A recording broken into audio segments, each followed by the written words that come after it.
Good evening, it's 8 o'clock. The top headlines tonight. In an unprecedented move, India and the United States release oil from their emergency reserves. India, USA, China, Japan, Korea, the UK unite against OPEC countries. This unprecedented move is to fight rising oil prices as OPEC refuses to lift the crude oil output. Biden says the action is to lower prices for American families in diplomatic coordination with India, China and other major energy consumers.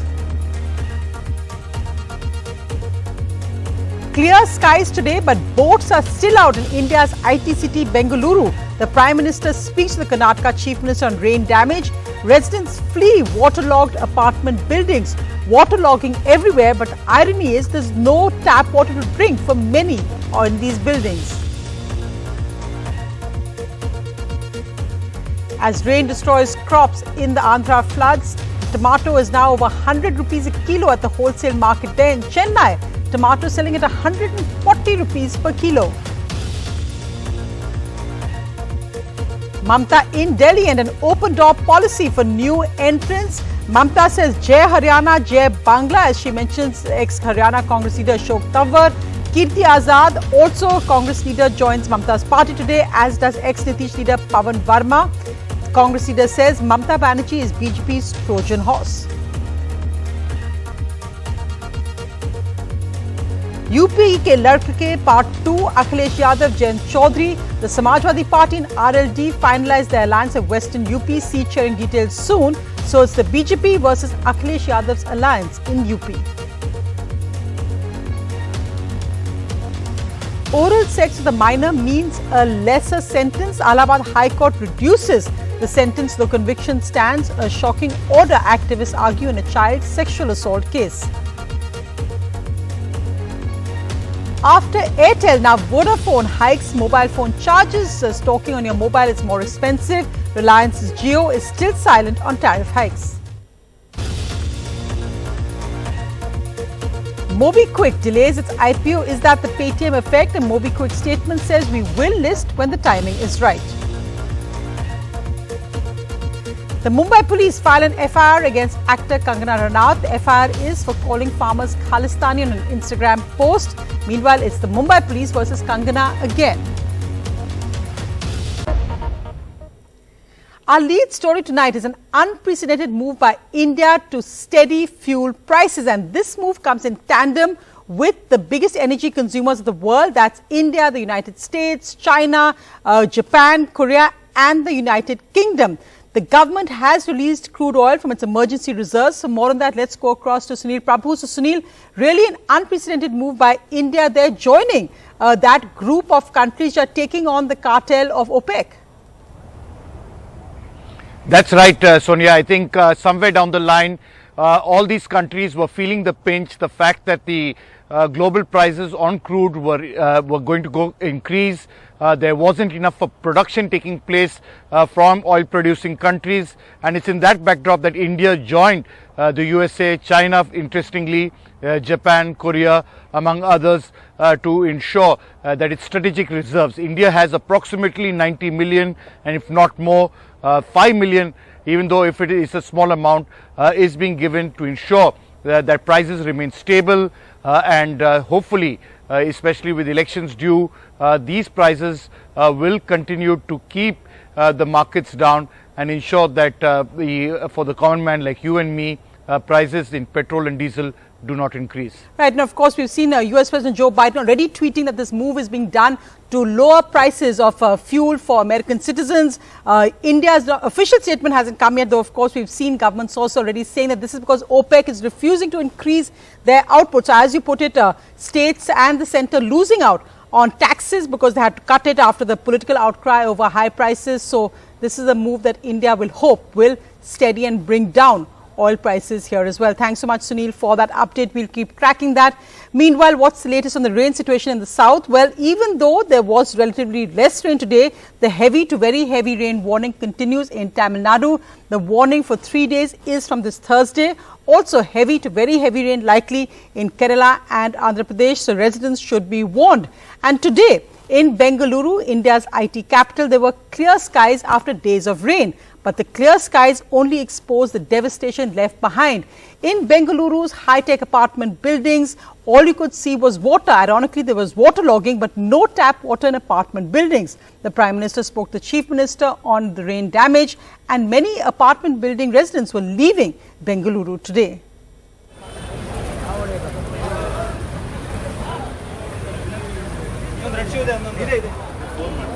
A sunny day after a long time in Bengaluru.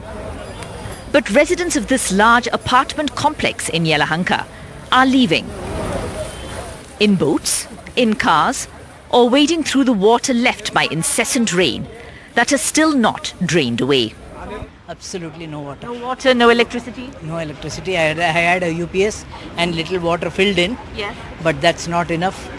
We are finding it very difficult. So you're leaving and going Honestly speaking, I didn't even brush my teeth today.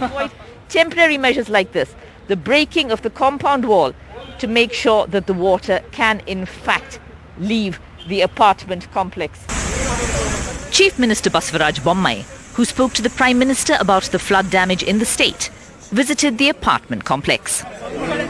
We are all clearing it, and we are taking a lot of permanent measures like making main drain clear and building new drains. The 25-year-old apartments house thousands of people and is built close to the Yelahanka lake bed. Encroached lake beds and blocked stormwater drains have seen repeated floods in this landlocked city. The Jawaharlal Nehru Centre for Advanced Scientific Research, also near a lake, saw water entering the labs for the very first time. Damage is still being assessed at the Multidisciplinary Research Institute. The lake is now, just showing its presence right in the campus. So the campus itself looks like part of the lake itself. But first time we have had the water entry into the lab, and that has caused a lot of damage. Problem is with respect to the samples, particularly the biological samples. And besides that, we have very sophisticated instruments all around the campus here.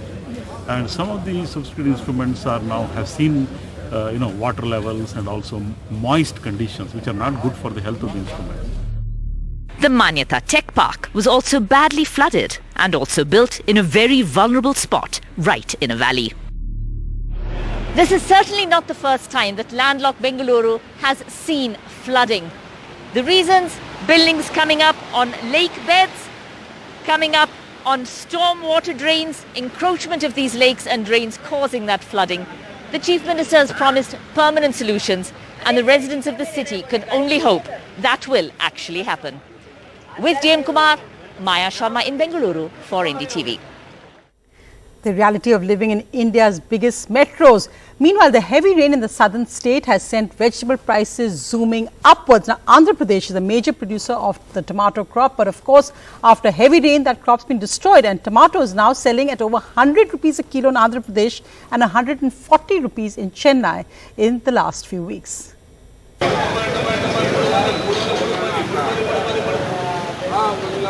Tomato is selling at 140 rupees a kg in Chennai. Can you just believe the rates of tomato is 140 rupees per kg? Now how can a normal middle class people can afford it? காரணம் மழை, இன்னொன்று transport charge, மற்றொன்று தோட்டத்தில் யாரும் கால் வைக்க முடியல. In Bengaluru, Hyderabad and Thiruvananthapuram too, the price is upwards of 100 rupees. अभी मैं हर एक मार्केट पर देख रहा है तो टमाटर और वेजिटेबल का प्राइस 100 के ऊपर चल रहा है. टमाटर स्पेशली अभी 100 रुपये के ऊपर चल रहा है, और अभी गरीब लोग को ये चलने के लिए वो टमाटर परचेज के लिए बहुत दिक्कत हो रही है. Arrivals of tomato very poor at the market, largely due to the kind of rains, unprecedented rains that we have seen in Andhra Pradesh, that in fact produces the maximum amount of tomatoes anywhere in the country. Chittor and Anantapur districts, which are in fact the biggest producers of tomato, have seen the worst rains possible. Andhra Pradesh itself, there was unprecedented rains of over 39% excess, and this time we have seen Anantapur, which is usually a drought-prone district, and Chittor district, both of them showing rains of over 165 to 175 excess of rains this season. Tomato rates, as you can see, 109 rupees here. In fact, in some places, the top grade tomato is selling at even 150 rupees. Tomato तो बहुत ज़रूरी है हर सब्जी के लिए. बगैर tomato के तो कोई सब्जी बन नहीं सकती. तो इसलिए टमाटो तो बहुत ज़रूरी. बाकी दूसरी सब्जी हम अवॉइड भी कर सकते हैं, पर इसको अवॉइड नहीं कर सकते. Venu says not just tomato, the price of every vegetable has shot up. Her husband's monthly income as a labourer is 15,000 rupees, so they can barely survive. अभी तो टमाटर सब 100 रुपया नज़दीक में हो जाते हैं, दाल तेल सब 100 रुपया से भी ज़्यादा ही है. हम लोग बीच में रहने वाला सबको कैसे खाएंगे, कैसे रहेंगे. 3,500. Asia's biggest tomato market is at Madanapalli in Chittoor district of Andhra Pradesh that was badly hit by rains. Here, a crate of tomatoes that used to cost 600 rupees is now being sold for 3,000 rupees. Much to the relief of farmers, even though they have suffered crop loss in the rain. ఏదో ఒక rate పోతా ఉంటాయి కాబట్టి నాకు కొంచెం ఖుషిగా ఉంది. సీజన్లో 3 ఎకరాలు పెట్టినాను, ఒక 6-7 లక్షలు నష్టపోయాను. ఇప్పుడు ఏదో వానల్లో ఒక 40% సిక్తా ఉంది కాయి. మీరు దయచేసి అధికారులు కడుపు కొట్టద్దండి. Traders say standing crop has been spoiled across the tomato belt and the output has taken a hit. So quick relief for customers is unlikely. With inputs from Chennai, Bengaluru, Thiruvananthapuram, Mumbai, Kolkata, this is Uma Sudhir in Hyderabad for NDTV. So tomato prices a huge worry there. Meanwhile, in Delhi, it's politics with Mamata Banerjee arriving in Delhi and her open door policy for leaders from other parties, mainly the Congress party. So today joining her was an ex-Nitish Kumar leader, Pawan Verma, who joined, as well as two Congress leaders, Kirti Azad and Ashok Tanwar from Haryana, who was the ex-Congress state chief in Haryana. Mamata Banerjee says she'll be visiting Haryana soon as part of a national expansion before the 2024 elections.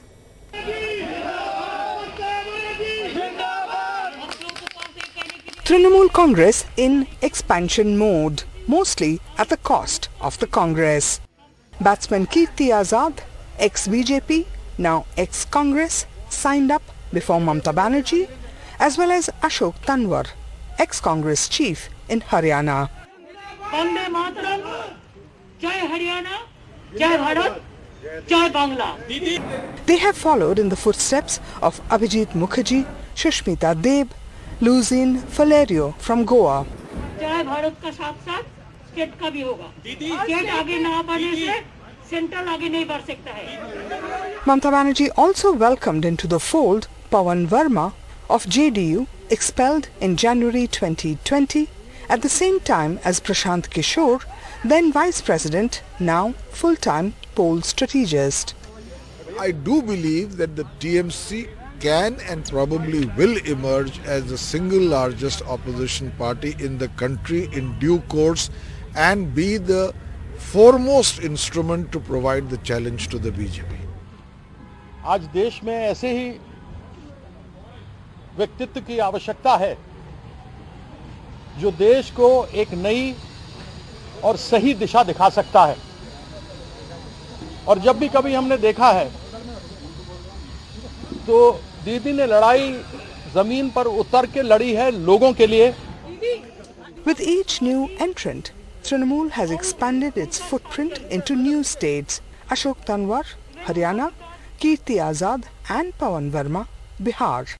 Opportunists, says Mamata Baiter, Adhir Ranjan Chaudhary and more.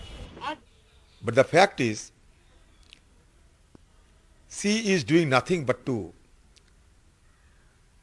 demolish and undermine the opposition unity, which may deal with the Modi juggernaut.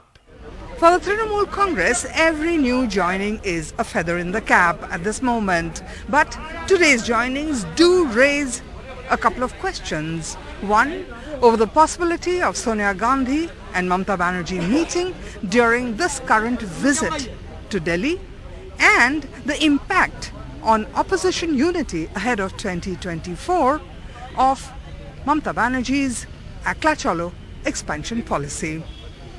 With Shashikant, Mondeepa Banerjee, NDTV.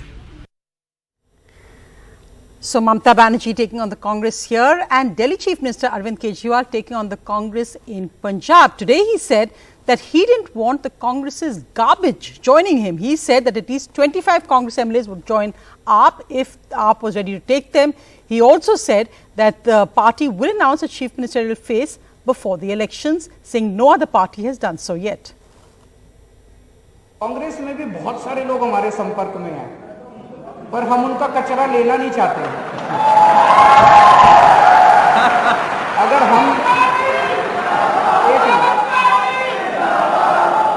हम उनका कचरा लेना चालू कर दें, आज शाम तक मैं चैलेंज कर रहा हूं 25 कांग्रेस के एमएलए हमारी पार्टी में शामिल हैं। देखो, 2-3 चीजें सीएम फेस का पूछ रही हैं, मेरे को पता था ये तो पूछेंगे ही। जो पार्टी चुनाव के पहले ये रणनीति बनाती है कि हम सीएम कैंडिडेट डिक्लेयर करेंगे, वो बिल्कुल चुनाव के करीब आने के ऊपर करती है, कोड लगने के करीब आने पे या कोड लगने के बाद करती है। अभी किसी पार्टी ने डिक्लेयर नहीं किया। मैं आपको ये एश्योरेंस दे रहा हूं, बाकियों से पहले कर देंगे हम। Meanwhile, the focus, of course, on Uttar Pradesh, and here the alliance almost seems sealed between the Samajwadi Party, Akhilesh Yadav, and the Rashtriya Lokdal chief, Jayant Chaudhary. Today, they shared, both of them tweeted visuals of them meet each other at Akhilesh Yadav's Lucknow residence, hinting that an alliance between their parties is now final. The seats sharing will be declared in a few days. So, of course, the BJP already calling this UP Ke Ladke Part 2 after the Akhilesh Yadav-Rahul Gandhi alliance in the last assembly elections, which ended badly. Will this be any different? Well, the RLD has some presence in western UP, and Akhilesh Yadav already had an alliance with Rajbhar leader in eastern UP. So Akhilesh Yadav has said that he will tie up with smaller parties, but no question of any alliance with national parties. That alliance likely to be sealed at around 30 seats for the RLD. Meanwhile, another news in a very controversial High Court order from Allahabad. Allahabad High Court judge has reduced a sentence in a sexual assault case against a 10-year-old child because it wasn't what he called penetrative assault. The court said putting a sexual organ in mouth is not aggravated sexual assault. So the sentence for the UP man who was convicted was lessened from 10 years to 7. Alok, so many implications of that order, which activists are saying is actually very damaging. And remember, there was a Bombay High Court order again in a child sexual assault case, which said skin to skin contact is not assault. So there's still so much confusion in our high courts. Well, you're absolutely right. In fact, while some may say that at the end of the day, the conviction remains, so what's the big deal? But the truth or the fact is that it is a big deal, because the difference between aggravated sexual assault and just penetrative sexual assault is 3 years. So in this case, the lower court, which is a court in Jhansi, convicted this man of aggravated sexual assault and sentenced him to 10 years in prison. So the man went in appeal to the Allahabad High Court, where the judge said that yes, there is enough proof to let the conviction remain as it is, but in my opinion, this offence is not aggravated sexual assault, it is just penetrative sexual assault, and that's why a lower section or a lower sentence should apply, and the sentence was then reduced to 7 years in prison. Now, the POXCO Act, which is the Stringent Child Sexual Offences Act, which was used in both judgments, the section 5 subsection M clearly states that any penetrative sexual assault on a child who is less than 12 years of age will qualify as an aggravated assault, and this child was 10 years of age at the time when this incident occurred in 2016. So it's not really clear why the Allahabad High Court has gone ahead and delivered this judgment. Yes, so Alok, in fact, as you pointed out, that this happened in 5 years ago. So firstly, it's a case involving a 10-year-old child. The sentence has taken 5 years since then, and then it's been reduced. So what is the larger message that goes out? It's an important story. We'll report it. Let's see if it's challenged in the Supreme Court. Thanks so much, Alok, for that update. Meanwhile, a quick look at other news. Well, it's getting more expensive to talk on your mobile phones. A day after Airtel hiked their tariffs for prepaid phones, there's also been a 25% hike from Vodafone, which is now called Wise. So Airtel prepaid users will pay 25% higher from Friday, Wise from Thursday. Again, the higher charges come in from then. No hike announced by Reliance Jio yet, and this current hike will impact 90% of mobile users.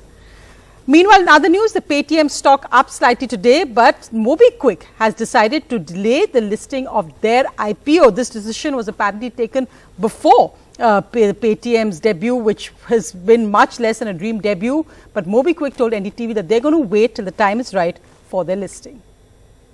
The biggest ever IPO, Paytm, today saw an uptick of over 9% for the first time since the big crash on debut. But at 1489.80 rupees a share, it is still 30.7% less than the issue price of 2150 rupees per share. With current prices for at least 3 new listings being lower than the issue price, worries on valuations and the timing of listings is what is impacting the market mood. Valuations essentially reflect the current financial status of a stock and give a sense of profitability going forward. Some market experts believe the sentiment now has been spoiled.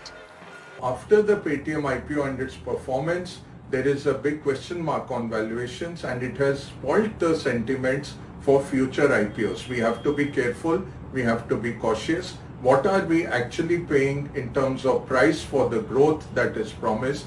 We have to get that equation right as investors.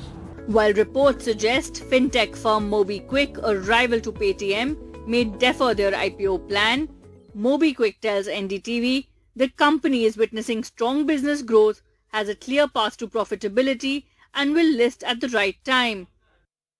A disclosure here that NDTV held minority stake in One MobiKwik Systems Limited and sold this stake in July 2021 as disclosed to the stock exchanges at the time.